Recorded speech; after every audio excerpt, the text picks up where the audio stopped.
Bonjour à tous et à toutes, je me présente, je suis Sandra et aujourd'hui je vais vous parler des pierres de protection.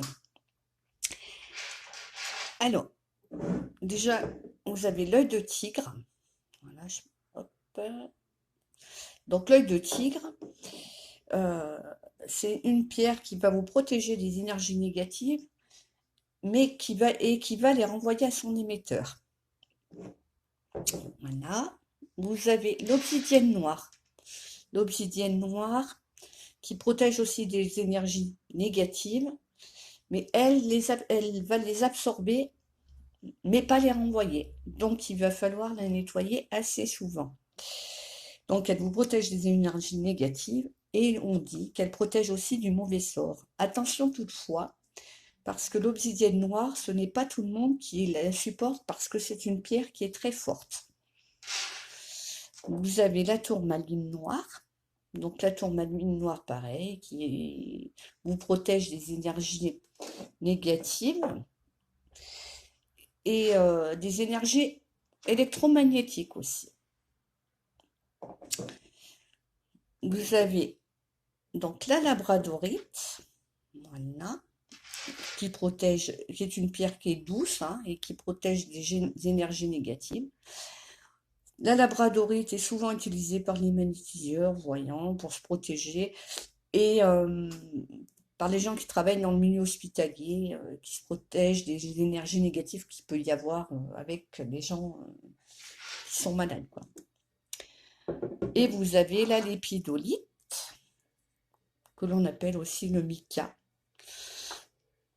qui est une pierre de protection qui est très douce et que l'on appelle aussi la pierre de la voyance. C'est pour ça que moi, dans mes consultations de voyance, je l'utilise pour m'aider à rentrer en contact avec mes guides spirituels et en pierre de protection. Voilà.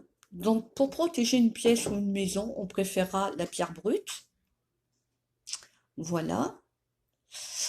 Pour le nettoyage, donc il faut les nettoyer, ces pierres, et les régénérer. Donc, pour les nettoyer, l'œil de tigre, on peut le mettre dans de l'eau salée, un petit peu salée. Moi, je le laisse au moins 3 heures, trempé dans l'eau. Euh, Ensuite, on va mettre régénérer au soleil. Voilà, et on pourra se resservir de la pierre. Pour la labradorite, elle va rester toute la nuit dans de l'eau salée et on la mettra régénérer au rayon de la lune. La tourmaline noire, pareil, dans un petit peu d'eau salée ou de l'eau du robinet, on la met à tremper et on la met régénérer au soleil ou au rayon de la lune. Idem pour le mica qu'on va mettre. Alors le mica, moi je préférerais nettoyer avec de l'encens. Voilà, moi ce que je fais, c'est que je nettoie toutes mes pierres en les passant sous la fumée d'un bâton d'encens de sauge ou d'un fagot. Voilà. Donc vous savez tout sur les pierres de protection. Hop, je vous les remontre un petit peu. Toutes ces pierres, vous pouvez les retrouver sur notre site Aelia Equid. Voilà, il y a les pierres brutes, pierres roulées, vous avez les bijoux.